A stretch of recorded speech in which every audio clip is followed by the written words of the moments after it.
Field नहीं छोड़ेंगे हम किसी भी सूरत में, कि फील्ड छोड़ के नहीं भागेंगे हम। ये हकीकत है। जो देवलाल के बताए हुए रास्ते के ऊपर चलेंगे, मेहनत करेंगे, लोगों से के साथ जुड़ाव करेंगे, लोगों के काम करेंगे, और ख़ासकर जो ग्रामीण अंचल में बसने वाले लोग हैं उनके खासकर उनके कामों के ऊपर ज़्यादा तवज्जो दी जाएगी। हमारे पार्टी के वर्कर ज़मीन से जुड़े वर्कर हैं सारे के सारे। इस तरह का कोई वर्कर कांग्रेस में एक वर्कर भी नहीं है जो हमारे वर्कर हैं। कोई भी ज़मीन से जुड़ा है कोई नहीं है। और बीजेपी का तो है ही हवा हवाई है। वो सर मोदी के ऊपर कूदते हैं, उनके पास और कोई दूसरा नेता है नहीं। आप देख रहे हैं हरियाणा स्पेस में आपके साथ ऋण इस वक्त मुगवाड़ा हल्के के जो रेस्ट हाउस है उसमें मौजूद है। यहाँ पर जेजेपी के कार्यकर्ताओं की मीटिंग आयोजित की गई, जिसमें जेजेपी के एक बार फिर जिलाध्यक्ष चुने गए राज सिंह दैया मौजूद है। तो दैया साहब से बातचीत करते हैं। दैया साहब, आज आपने वर्कर मीटिंग बुलाई है भरतदेल की, तो क्या करें? वर्कर मीटिंग तो हम आपस में मिलते जुलते रहते हैं, लेकिन इसका खास उद्देश्य था डॉक्टर जय सिंह चौटाला जो हमारे राष्ट्रीय अध्यक्ष हैं, वो बड़ौदा गांव में आएंगे, वहाँ एक जनसभा करवाएंगे हम। ये इलेक्शन की शुरुआत होगी, विधानसभा के इलेक्शनों की शुरुआत होगी। इसी तरह से फिर हर रोज़ उनके प्रोग्राम किसी न किसी ज़िले में गांव के दौरे रहेंगे, 8 गांव 7 गांव 10 गांव का। तो यहाँ एक ही गांव चुना गया है बड़ौदा, तो उसी में कई गांव के जितने हल्के के लोग हैं उनको हम बुलाएंगे उनको, और वहाँ मीटिंग का आयोजन किया गया। 11 तारीख को आएंगे डॉक्टर साहब। तो ये सब अभी लोकसभा का चुनाव आता है, जेजेपी को बड़ा तगड़ा झटका मिला, 1 लाख वोटों तक जेजेपी हरियाणा में सिमट गई।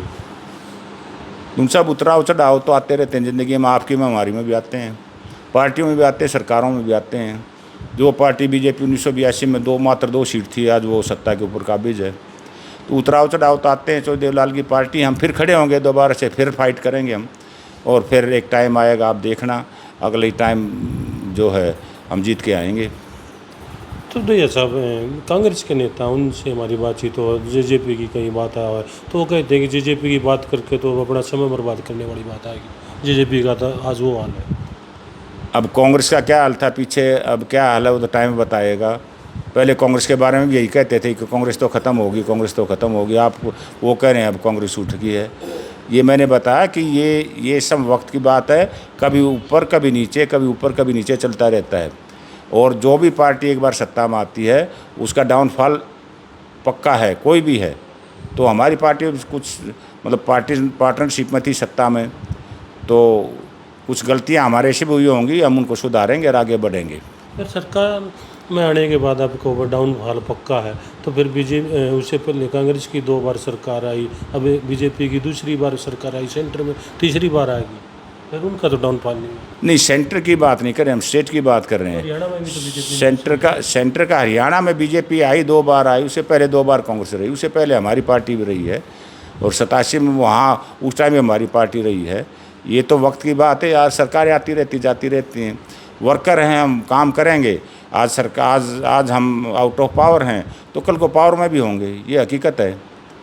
लेकिन आप फील्ड नहीं छोड़ेंगे हम किसी भी सूरत में, कि फील्ड छोड़ के नहीं भागेंगे हम। ये हकीकत है। जो देवलाल के बताए हुए रास्ते के ऊपर चलेंगे, मेहनत करेंगे, लोगों से के साथ जुड़ाव करेंगे, लोगों के काम करेंगे, और ख़ासकर जो ग्रामीण अंचल में बसने वाले लोग हैं उनके खासकर उनके कामों के ऊपर ज़्यादा तवज्जो दी जाएगी।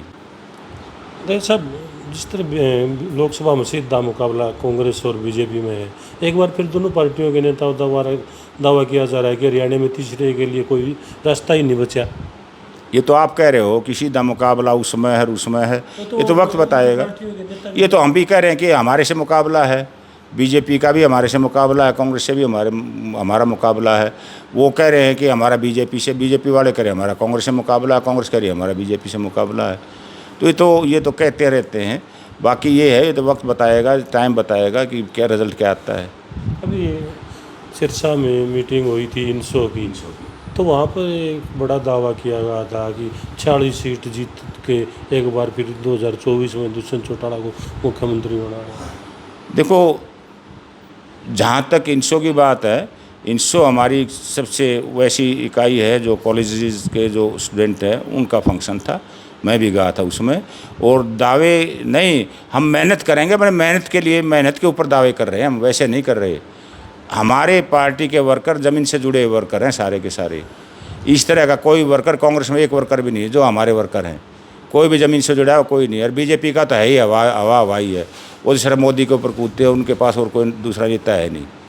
जिस पार्टी की मीटिंग में दिया साहब हजारों कार्यकर्ता एक बुलावे में आते थे, अब बहुत सीमित कार्यकर्ता पार्टी के साथ बचे, फिर कैसे सरकार में? नहीं, आज वैसे भी सारे वर्कर ने बुलाए, सीनियर वर्कर बुलाए, सीनियर वर्कर ही आए हुए हैं।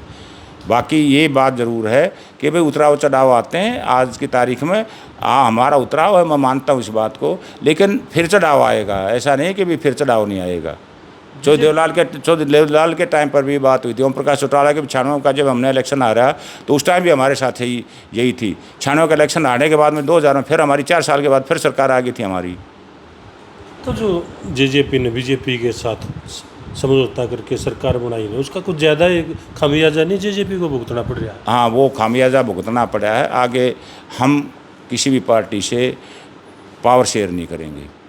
हम अपने बलबूते के ऊपर आएंगे, अपनी मेहनत के ऊपर जीतेंगे और अपनी मेहनत से अपनी सरकार बनाएंगे।